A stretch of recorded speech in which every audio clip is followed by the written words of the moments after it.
পিঠার দোকানে যেয়ে দেখি মূলা, একটা নিয়ে খেয়ে দেখলাম, ওয়াও কি টেস্টি। তৈরি করাও দেখে আসলাম, আজ সেটা তোমাদের সাথে শেয়ার করছি।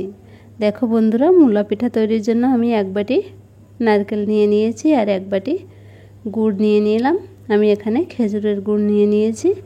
নারকেল আর খেজুরের গুড়টা আমি একটু সময় জাল করে নেব, পিঠার পুরের জন্য রেডি করে নেব। বাইরে খুব সুন্দর বাতাস হচ্ছে।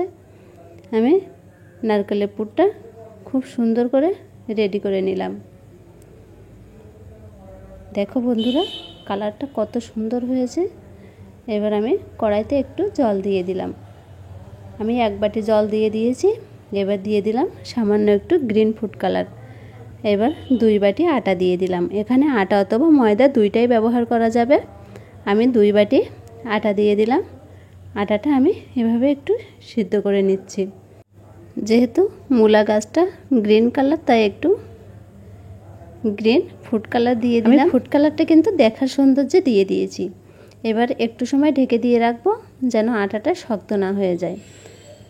শক্ত হয়ে গেলে মূলার শেপটা আমি খুব ভালো করে দিতে পারবো না। এবার আরেকটা সাদা ডো তৈরি করে নেব। তার জন্য একটু লবণ দিয়ে দিলাম আর একটু চিনি দিয়ে দিলাম, যাতে একটু মিষ্টি বেশি হয়। এবার মূলাটা তৈরি করে নেওয়ার পালা। মূলাটা আমি কিভাবে তৈরি করছি বন্ধুরা, একটা বার দেখো, নিজেরাও এভাবে বাড়িতে তৈরি করে খেয়ে দেখো, ভীষণ ভালো লাগে। আমি ভেতরটা একটু ডিপ করে নিচ্ছি। এবার ভেতরে পুরটা দিয়ে দেব। আমি একটা বাটির মতো তৈরি করে নিয়েছি। এবার ভিতরে নারকেলের পুরটা দিয়ে দিলাম। এবার মুখটা চারিপাশ থেকে এক জায়গায় করে সিল করে দেব। এভাবে সুন্দর করে মূলার শেপটা দিয়ে নিলে এই পিঠাটা খেতে যেমন সুন্দর হয়, দেখতেও কিন্তু দারুণ সুন্দর হবে।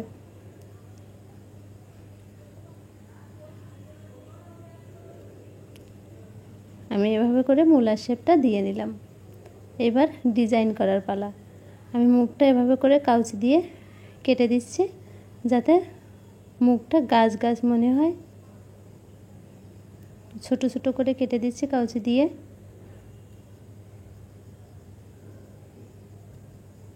কেটে নিলাম। এবার মূলার গায়ে যে ছোট ছোট দাগ থাকে, সেইগুলো কাঁচির মাথা দিয়ে দিয়ে দিলাম।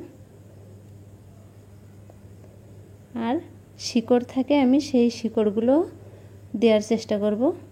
এভাবে ছোট্ট ছোট্ট করে শিকড় দেওয়ার চেষ্টা করলাম, যাতে একটা মূলা মনে হয়। আমি মূলার শেপটা এভাবে করে দিয়ে নিলাম। দেখো বন্ধুরা, কতটা সুন্দর হয়েছে।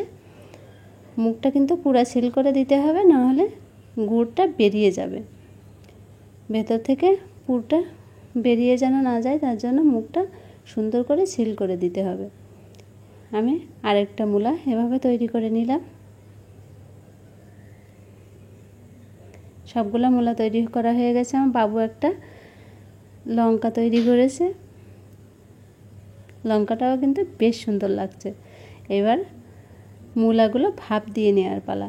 এই মূলা পিঠাগুলো খেতে দারুণ হয়, আর ভাপে দিলে একেবারে নরম হয়ে যাবে, গালে দিলেই মিলিয়ে যাবে। একটু বেশি সময় ধরে সিদ্ধ করতে হবে, তাহলে মূলাগুলো অসম্ভব ভালো লাগবে। আমি সবগুলো দিয়ে দিলাম। এবার কিছুক্ষণ ভাপে দিয়ে রাখবো।